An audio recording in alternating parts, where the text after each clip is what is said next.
Artlist.io.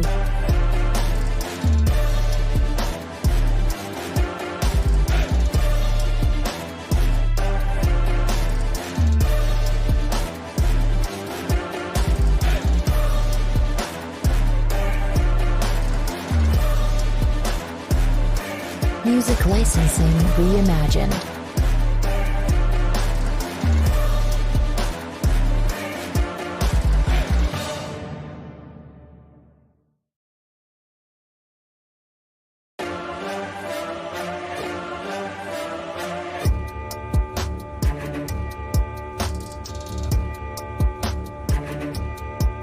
Artlist.io.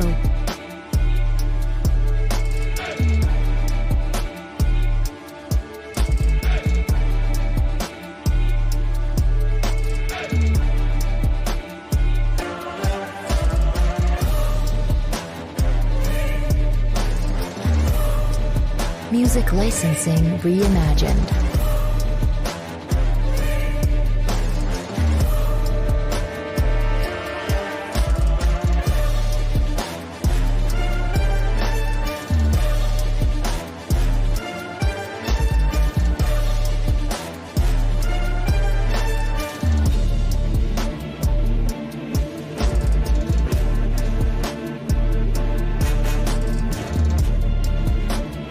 Artlist.io.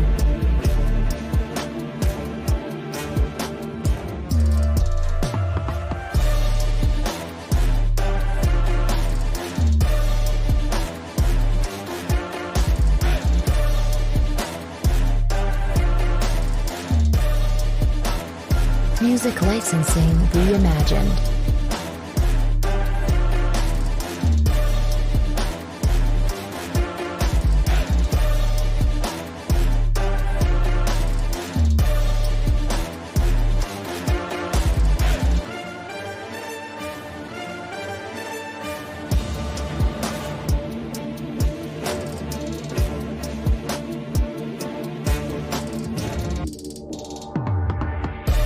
Artlist.io.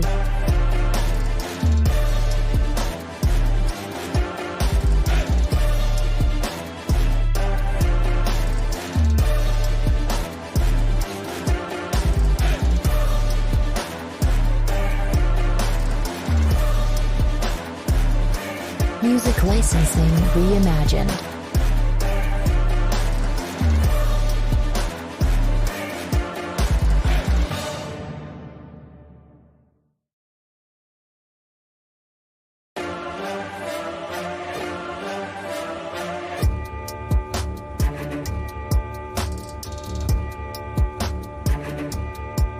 Artlist.io.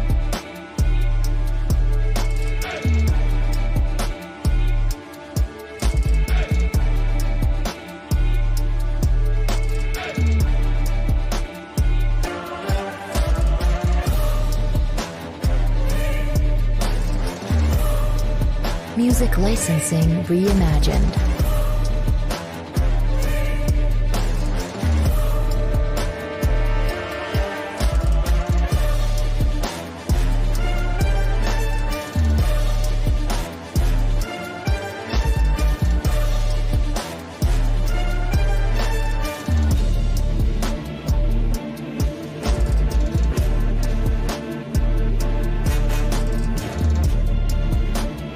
Artlist.io.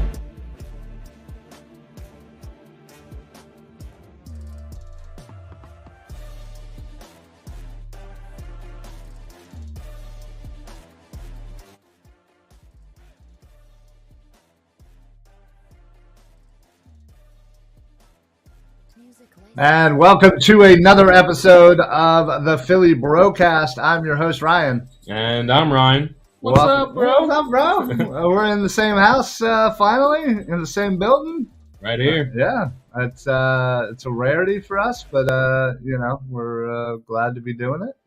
And listen, it's a Tuesday. We're coming off another Eagles win. We got a lot to talk about. It's been a little while since we've done a show, so we have some things to catch up on.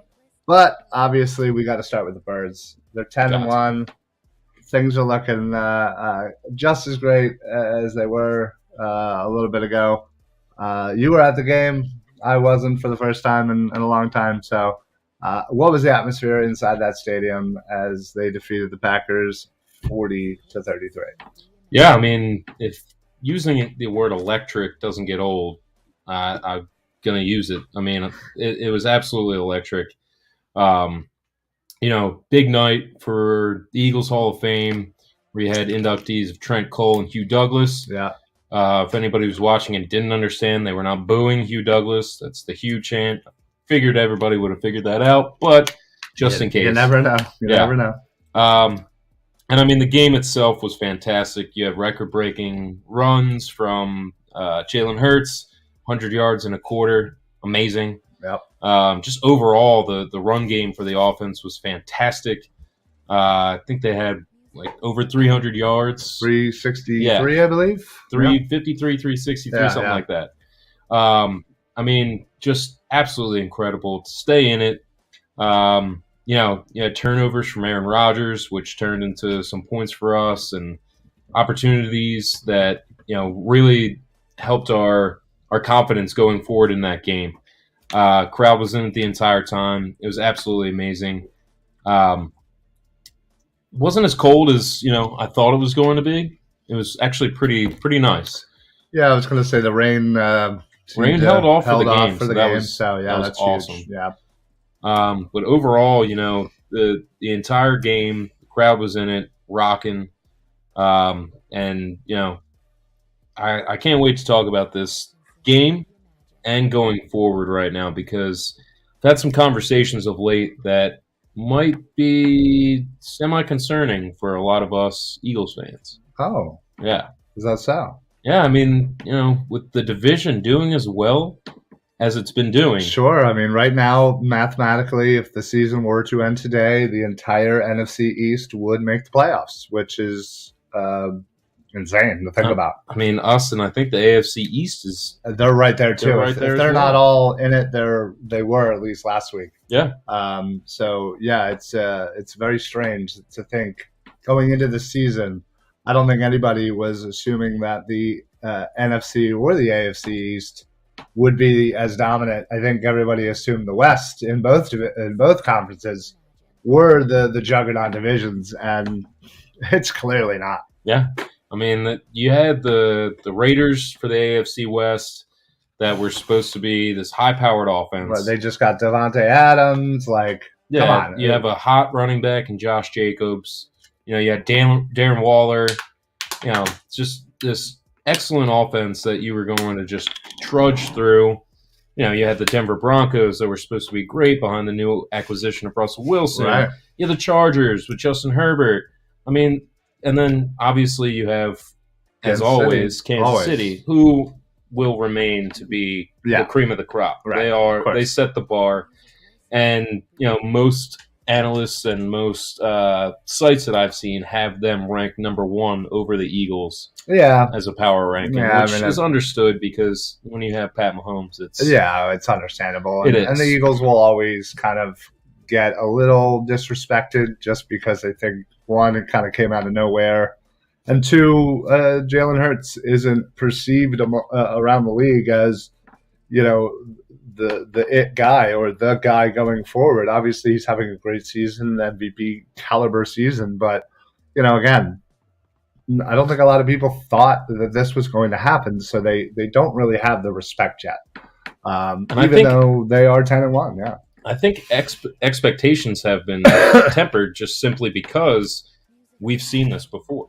Yeah. I mean, very recently we saw a young quarterback come in, have an MVP caliber season, leading us to a fantastic record. And I'm not going to say anything. Names. I'm not going to name names or say anything other than that. But it is all too familiar right now. Sure. And, I'm just going to keep taking it game by game just as we always have been and continue to. But, one of the big things that I've talked to people about is the strength of schedules for some of the teams in the NFC East, specifically the Cowboys. Yeah. And how well that they've been playing, and their defense looks good. Their offense is rolling. I mean, they dismantled the Vikings. Yeah, they did. They sure did. And have been playing well. So they play well against good teams. They beat the teams that they should beat for the most part. I mean, one of their losses came in week 1 against the Bucks, who were a heavy favorite to be in the Super Bowl again. Sure. I mean, it's definitely tough, and with them having a very easy schedule, very, very easy schedule going forward, and us having some games that are kind of questionable, especially division games. Sure. It's one of those things, like, you're looking forward and you're saying, if you told me at the beginning of the season the Eagles would go 13-4, I would be ecstatic. But if we go 13-4 and lose 3 division games, that's going to be a problem. That's not great. Yeah, and considering the rest of your division will be most likely in those playoffs, that doesn't necessarily bode well. I absolutely hear you. I mean, we have 3 divisional games left. Obviously, we have the 2 Giants games, and then we have the Christmas Eve game against Dallas, which I'm not gonna lie, I'm scared. I kind of wish that game was here. Like, I wish it was. I think it would be fantastic. Yeah. Outdoor, possible snow, and what a cool game that would be to be at home. But I mean, I also wish that someone would just gift us tickets to go down to the game and down there. Down there. Yeah. Well, I mean, listen, if there's some really generous benefactor people out there, we would love to go to every game. Not just the Dallas game. No. We would go every. Yeah, we don't discriminate. We'd go every week. But I mean, with Tennessee coming up, obviously they have one of the best running backs in the league. Derrick Henry is a monster, and their defense is surprisingly good. I guess it's not that big of a surprise with Mike Vrabel being a Bill Belichick guy. The way they hit and how physical they are, they're kind of clicking on defense. You have Tannehill back into that, starting quarterback role. What was he, just hurt for a couple weeks? A week or two. Yeah, Malik played, did all right. Yeah, but with Tannehill back, and if he has time, he's finding some of these guys who, to me, there's a couple just no-name guys who are really stepping up. I mean, they have their rookie. They have Robert Woods. Yeah. I mean, so we'll see. It should be an interesting matchup. And then, like you said, Dallas, coming up soon after that. Well, yeah. I mean, the fact of the matter is, we're obviously at home this upcoming Sunday. Finally, a normal 1:00 game. Yeah. My God, I feel like every game we've been playing, it's been Sunday night, Monday night, Thursday night, like. I am enjoying the night games. Don't get me wrong, I am too, but it's a lot for those people who work and have to figure out their lives on Mondays and Tuesdays and PTO. Yeah, well, I'm just saying. Anyway. Yeah. So it is nice to have a normal 1:00 game, but after this game, we're on the road 3 straight weeks. Yeah. I mean, granted, it's Chicago who. Let's be honest, isn't that great. And Justin Fields is hurt, and Eddie Jackson is hurt, and Brisker's hurt. They got a lot of injuries right now. Herbert's out too, right? I think he's out as well. I mean, so there's a lot of injuries on that team to go with the fact that they're already not a great team. So yeah, is what it is. So and then the 3-game ends in Christmas Eve. Mm-hmm. Well, that Dallas game, and at that point, say even if we have 2 wins, they could certainly have 2 wins, and you also have to worry about the Giants and the Redskins. They're all kind of right there. Yeah. Theoretically, yeah, it could be for the division in a way, because if they win it, they could clinch it, but if they lose. Dallas is right on their ass. Right there. And, yeah. I mean, you would have just a Saints game and a Giants game remaining. Sure. Which looks nice. Right. But again, depending on how that first Giants game goes. Exactly. It could be a very important last game, which is not good. Right. Because you obviously want to cruise. Right. You want to sit all your starters in the last game. Yeah, the ideal would be to get the number 1 seed and rest that last game. Yeah. And say, be damned with the record. Who cares? Exactly. You know? I mean, once you even if you were still perfect as of now, I'd still say damn with the record, simply because I want our starters rested and ready. Yes, I agree. So, I think if that was ever going to come into play, the 16-0 going into that Giants game, I'd be like, whatever. Yeah. Who cares? Exactly. They already won 16 in a row. Like, yeah, whatever. technically perfect. Right. Yeah. As of last year. Or 2 years ago. No, last year. This is the first 17-game year, right? Yeah, it is. So, either way, basically breaking it down as you got to beat the Giants. And then that Cowboys game, we expected to split at the beginning of the season with the Cowboys. Yeah, I think that's general consensus. Technically speaking, we expected this loss, but we did not expect the loss against the Redskins.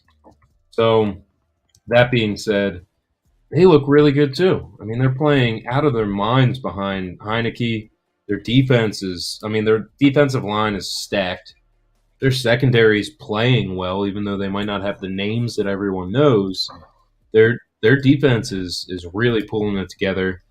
Their offense is clicking. Their running game's fantastic. I just can't say enough about them and how. I mean, I'll give a lot of kudos to Ron Rivera, because he's done an amazing job down there. So it's not a tough road if you're looking at the records of the remaining teams. Well, but they all, honestly, except for the Saints, are above 500. Well, yeah, outside of the Bears, Bears and the Saints, we're all playing teams that have at least 7 wins. Yeah, it's tough. That is tough. I mean, Titans are 7-4, Giants are 7-4, Cowboys are 8-3, Giants again 7-4. I mean, again, Saints are 4-8, the Bears are 3-9. They're awful. I honestly forgot about the Bears game for quite some time. Somebody was like, "Oh yeah, and we play the Bears," and I was like, "I knew that, but I didn't care because that really doesn't matter." I don't care.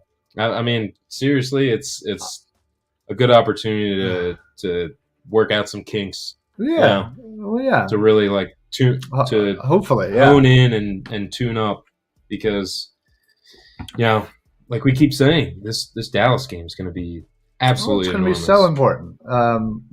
Just again looking at the schedule, even if we win the next 3 games and we're 13-1, Dallas could easily be 11-3. Yeah. And if they win, they're 12-3. We're 13-2. They're 1 game behind us. And obviously we split. We still have to then worry about the Saints and the Giants, because again, if they win the following week, we still might be up by a game, but then we still have to play the Giants and beat the Giants. Yeah, because there could theoretically be a scenario where we lose out on tiebreakers, especially if we're going to lose to the Giants.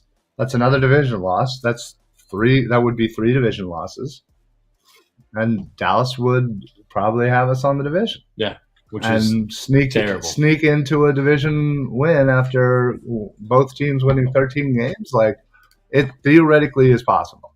I'd actually really like to see Dallas's schedule. I mean, they have to play Houston, who shouldn't be an issue for them. They have to play. I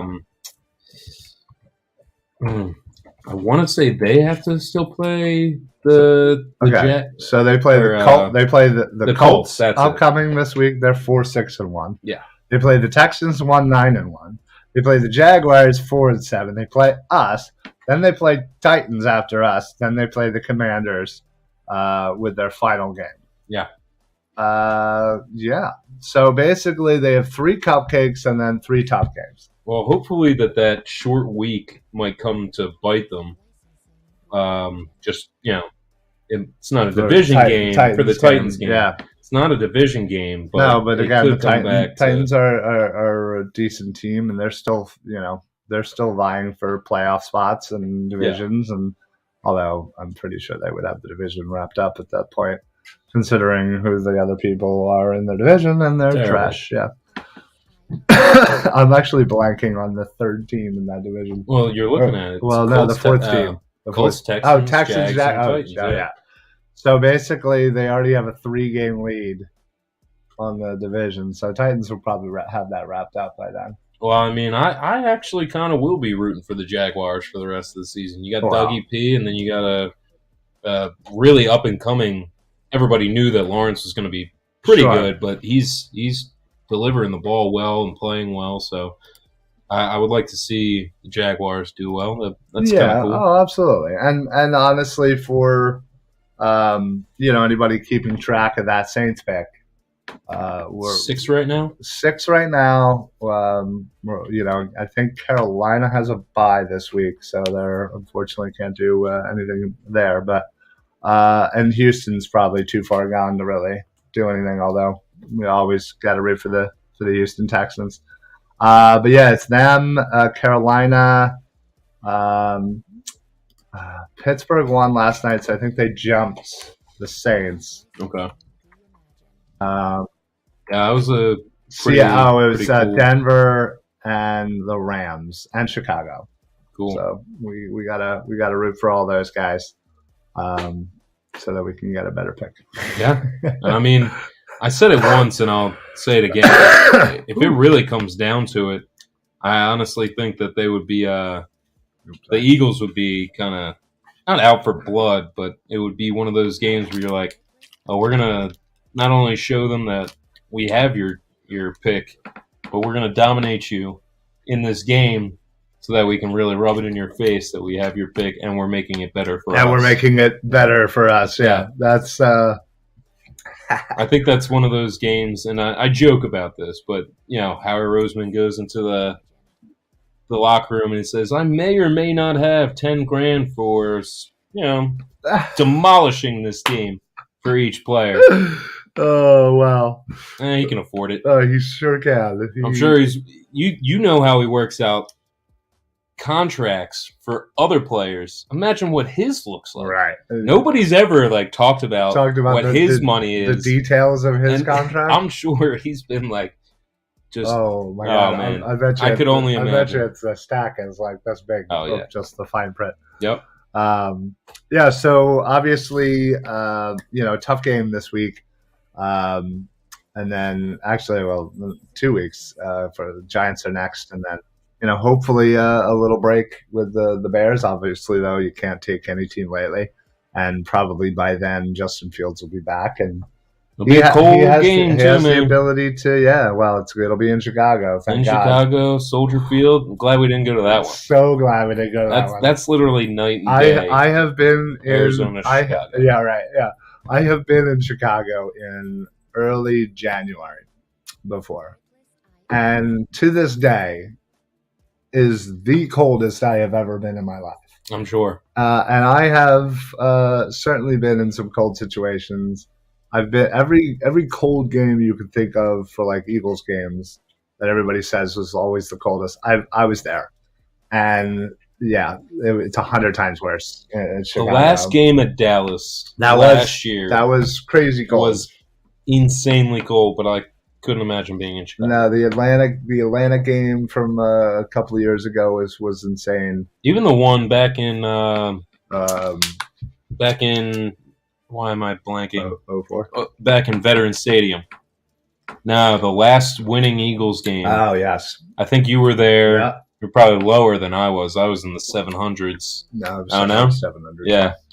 That was I remember pouring hot chocolate on myself.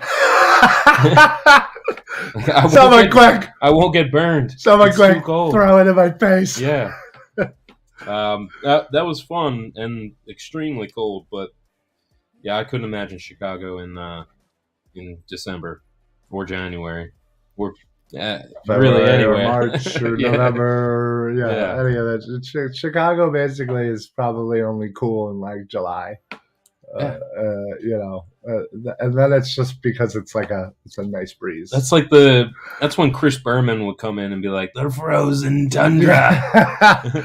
I seriously, I got on the plane and got out into the streets, and it was just snow everywhere. It was just Like that scene from Cool Runnings. Yeah, exactly. It 100% was like that. We were like, "What are we doing here?" Oh, return fight, please. Seriously. But yeah, so next 2 weeks are pretty huge for the Eagles, and if they can get through them with some W's, not only will again it'll show the testament of this team, playing some tough opponents, getting a divisional win on the road, beating a good run team at home when the run defense has been a little suspect. Although I will say, while it seemed like Green Bay ran all over us, they only had a little bit over 100 yards. Yeah. Like 103, 106, 109, something like that. It was just 110. Like opportunities. It just seemed like they were crushing us in that department. We don't know the status of Jordan Davis, although last report was he was seen walking around without a boot. So if he's back for the Dallas game, that I think would be enormous. Oh, and health. I know. I mean, Tennessee, I think we can handle without him. The Giants, if he's still not 100, I say push to Chicago. Yeah. That's a good game to come back. Get your feelers out there. I agree that he shouldn't get ready for Dallas. He shouldn't be back unless he's 100%. I think it's not even close to a worry right now, obviously, because of our record, because of how we're doing. And I think he has shown that when he's there, he's dominant. Yeah. When he plays, he's a threat. And for our future, he needs to be healthy, and there cannot be even if he's 99.9 for Chicago, I would still say let him ride the bench. Yeah, but you do want him to get some game time. Well, right, exactly. Dallas. So maybe in that scenario, maybe because. But again, he's only playing 20 odd snaps a game. That's leading up. They're huge snaps. They are, but again, 20 snaps in comparison to 70 that Fletcher Cox had a couple weeks. That's a big difference. Yes. And it's good that you would get less of Fletcher Cox right now and more of Jordan Davis. You would obviously want that, but yeah, I mean, Fletcher Cox is. He had a good game. Hall of Famer. He had a great game. Yeah, I think officially a sack and a half. It's great to see him have his moments. Tackle for loss. Yeah. So again, I always like seeing the. Me too. It's one of my favorites. It's one of my favorites, especially when he's on the ground. Yeah, just the crawl. Well played. Love it. Yeah. All right, folks. Well, we're gonna switch over to talk a little bit. Real quick. Oh, no. Yes? No, it's not no. Oh, no. If you haven't heard, which I'm sure this day and age everybody has, USA is... No breaking news here. I get my news from, you and the guys from the round table. USA is advancing. We're playing Saturday against the Netherlands. It's going to be a very, very tough game. Hopefully they can kick some butt and stay in. It's great to see that they played so well, even though they didn't score, but they played so well against England. Oh well, yeah, yes, they. That's and then not only that, but just they should have probably beaten Wales, but. It happens. Yeah, I mean... But they played well enough against England to pull out that draw, and then just did enough today to get by Iran. Huge that they're pushing forward. It's unfortunate that Pulisic got hurt. It's unfortunate that Sargent got hurt. There might be one other guy that may be questionable coming up. Those are two big names. Yeah, well, it's one on offense and one on defense. That are very big names. The fact that he got hurt in that goal, and I'm sure you saw it. I did. It's unfortunate. I mean, it was right in the. It was unfortunate in the family jewels there. Yeah, right in the. He's talking in a higher octave. Yes, right in the smackaroons. Yeah, that's a new one, but I mean, my God, that looked painful. I mean, he got it right there. But just the way that they played, and today I felt like they were attacking just beautifully. They had a lot of good chances. They had a lot of great chances. Their defense was stifling to Iran, and yeah, I mean, they should have had 5 goals. I mean, it was just unfortunate that they weren't able to finish. But you're right. The England game, I thought they played amazing defense.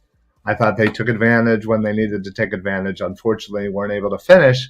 And that's certainly something they need to do better moving forward. And the Netherlands aren't going to be forgiving in that way. It's going to be a really tough game. It's going to be a tough game. It's they always have a great squad. So Saturday that'll be dope. I think 2:00. I think so. Most of our games are 2. They try and tailor it to a huge market. Right. And then also, just wanted to quickly, I know we're not a North Carolina supporting podcast, but I'm a supporter of North Carolina. You are. Go Heels. Tough 2 losses of late. Big 4 overtime loss. It wasn't a big loss, but it was just big to their ego, considering they were number one. And I'm telling you, though, this team is stacked. They are poised to go very deep again in the tournament. So, I don't doubt it. Very excited for them. Got to give a shout out to my buddy Ben, who's another UNC fan. So, but it's going to be a tough one. They dropped down to like 19, 18? I actually have not had the chance to take a look at the rankings. If you can quickly pop that up. Yeah. But I would say that's a big drop. I don't think that they fell that far, considering how stacked they are. I mean, with Larry Nance, his brother, son of the great. They did. And they fell behind Duke, too. It's the worst. Oh, that is the worst. Duke got blown out, too. Did they? Duke got blown out by Purdue. Well, I mean, listen. Like, blown out. That's an absurd The fact that Houston's ranking. number is number 1, it's not since 83. Yeah, but, over the past few years with new coaching and better recruiting, they've done really well. Another team to watch out for is Alabama, number 11 right now. They're good. I mean, the SEC and the Big 10. I'm sorry, Big 12 are So they're going to be solid this year. 2 conferences that aren't usually in that top conversation. Usually it's the ACC that's up there. Yeah, I mean, even the Big 10. But, I'm excited for this season. College basketball is back, baby. Let's go. Let's get it. And before I interrupted your segue, you were going to lead us into another form of basketball, professional? I was. Excellent. Actually. Wanted to talk a little. 10, 9, 8. 76ers. So, they have had everyone under the sun hurt. Yeah. Maxey, Harden, Embiid, Harris was out, and this guy's out, and that guy's out, and they're still winning games. Still winning games, and Embiid came back the other last night for Atlanta, and just dominated the end of the first half, dominated the end of the second half, willed them to that victory. Who do you give the ball to? Right, scored the last 11 points. And won that game. And you know what? I feel like we, as fans, again, maybe it's more because, I feel more than you that I'm, I'm on Twitter. I kind of hear what fans are saying. I listen to sports radio a lot. I hear a lot what people are calling in. I feel like we don't appreciate Embiid and what he does for us. I feel like you cannot lump me into that way. I'm not saying you. I'm just saying in general. I feel like we need to appreciate Embiid a lot more than what the general consensus is, because I feel like we only talk about Embiid when it's Embiid's hurt again, or Embiid only scored 19. I don't know, man, because I I feel like at least that's the feeling I get. The fact of what he does, scoring 30 points, scoring the last 11, willing them to a victory, and just coming down and just dominating, getting those last couple points. I feel like it was amazing, and the game-winning block as well. Last week is scoring, almost 60 points. yeah, amazing. We got to appreciate this man while we have him. Well, appreciating him I think to the fan base is putting the best supporting cast around him, and I don't think that this team has done that, except for this year looks pretty good. I'll say. You've added a little bit of depth to your bench, you've added some defense to the team. The Sixers are in the top 5 defensively in the league, which is fantastic. And then you also have someone like Shake Milton stepping up and putting up 20-plus points in the past, 4 games. Right, you have somebody like that who doesn't get called on a lot. But when he does, he can provide that offensive spark. Unlike one person on this team. Matisse Thybulle? No. Higher up in the starting lineup. Much more paid? Much more in the starting lineup. Much more in the starting. Are you talking about Toby? No. Who doesn't score any points? PJ Tucker? Yeah. Okay. The dude literally is out there for 40 minutes and barely even. He's all defense and rebounds, right? But he barely takes shots. Come on, man. You could get that. Okay. He's an old man. He knows the game. Is that not what our complaint was with Matisse? Is the fact of the matter is he plays amazing defense. No. He gets steals. He gets blocks. He shuts down the defenders, but he can't freaking score. PJ Tucker doesn't even attempt to score. I think PJ knows where his strengths are. Obviously he does. And can facilitate and do his job in a way that doesn't require to score. The position that Matisse Thybulle plays is requiring somebody to be able to knock down open jumpers or attack the rim, and he just doesn't do it. Okay, I get that, but I feel like there's not a big difference in the long run, in the end game. Well, we'll see. I mean, in you the only end have game, PJ Tucker. Right. But what I'm saying is people just vilified Matisse Thybulle for not being able to do anything offensively. And nobody's really talking about PJ Tucker. The fact that he literally has 0 points in 3 out of 4 games. And he has because he's old. He's just so old. You don't want to hurt his feelings. It's been around for so long. I mean, listen, again, I feel like I'm maybe what I'm saying is portraying as I'm the one complaining, and I'm not. It's just I just don't understand I personally don't see the difference. I guess I understand they're 2 different style of basketball players, 2 different style of defensive basketball players as well. But in the long run, defense versus defense, offense versus offense, you're basically kind of having the same player. Now, obviously, Matisse has had a rough last half a year, if you will. So what I think the frustration comes from with Matisse is that the fact that you get this guy. He's already known to be a very talented player. He goes out and shows out for the Australia team in the Olympics. Does competitive play. Right. Does well, very well. And then essentially what you're looking at is progression, and you haven't seen it. With PJ Tucker, you know what you're getting. You're not expecting progression. You're not expecting growth. You're expecting the hustle that he provides, which he does. The defense, rebounding, and facilitating. And I believe that he is doing all of that. And also, this team has the playoffs on their mind. Oh, yeah. And obviously they should. I mean, it's early, but still, it's obviously their goal is to get in the top 3. Exactly. But I think a guy like PJ Tucker is a ramp-up type of player. So he needs, takes his time to ramp up and get into the swing of things, if you will. But, essentially you weren't looking for P.J. Tucker to come in here and score 20 points. Well, no, obviously not. Matisse Thybulle should be in that position where he's at least contributing getting 10 points. 10, 12, 15. Yeah, I mean, you're probably right. And he, they sarcastically cheer for him if he hits a three-pointer.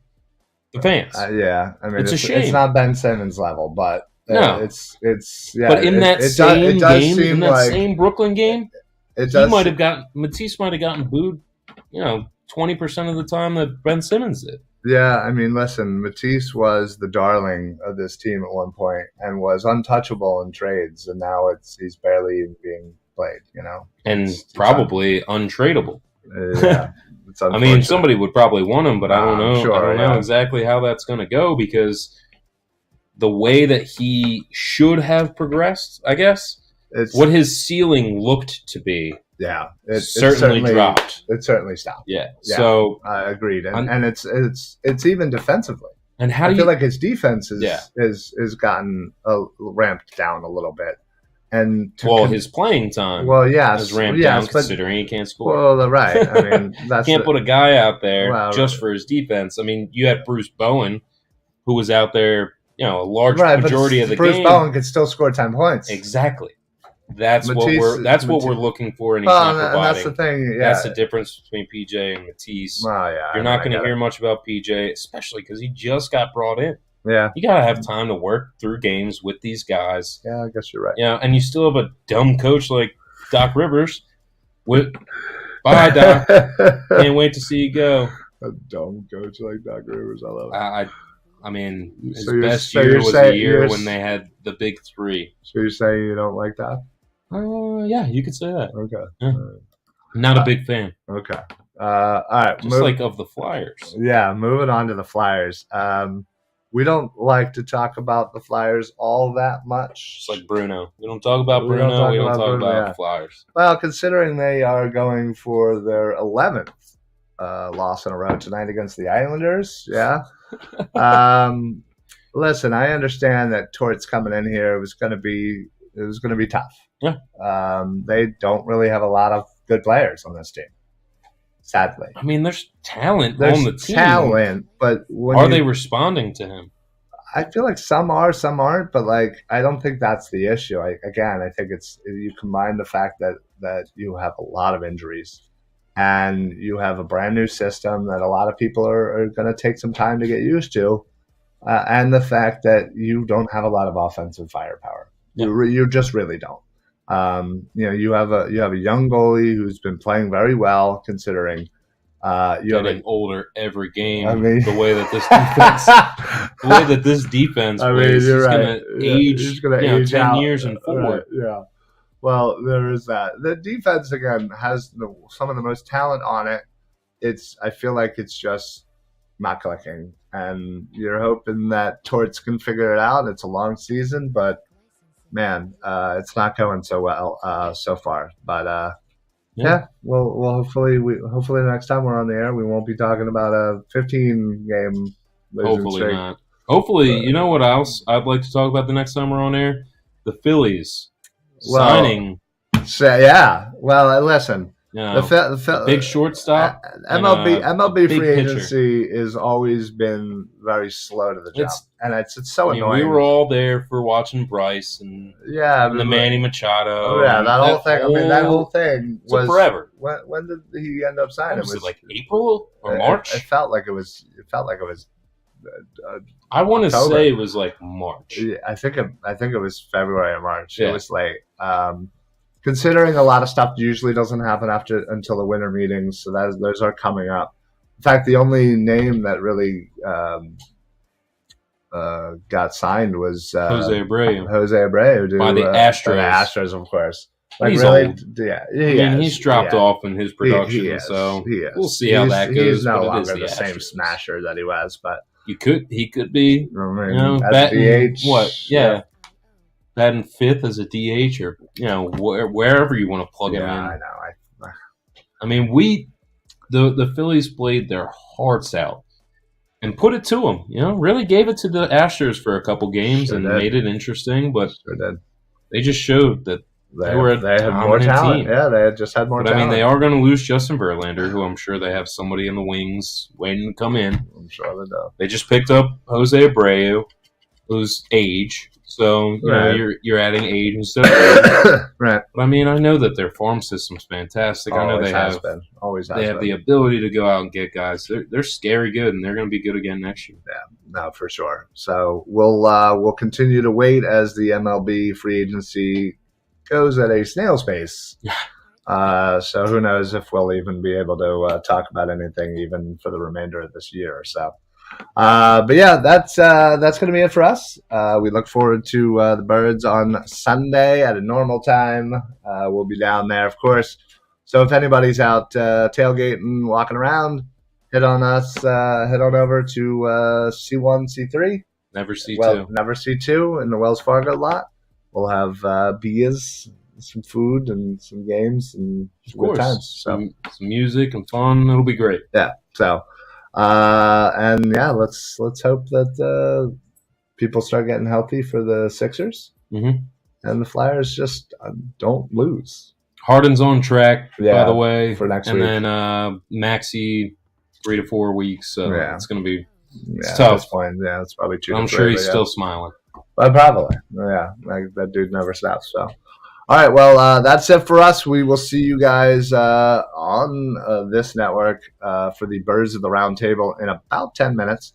So stay tuned for that, as the two of us will be on there with the fellas from the TPL.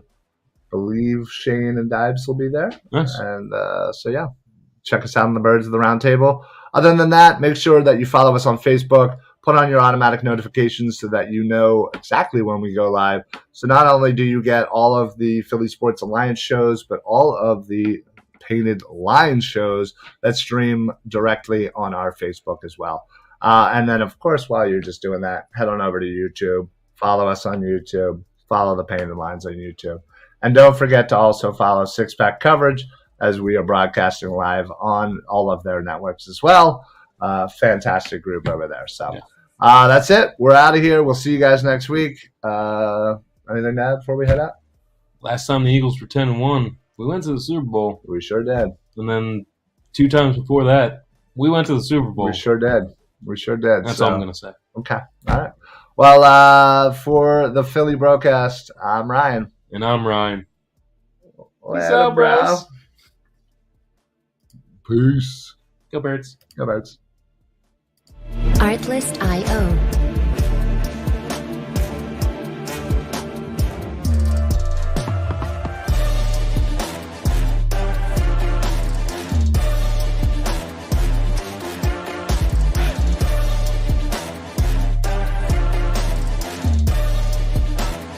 Music licensing reimagined.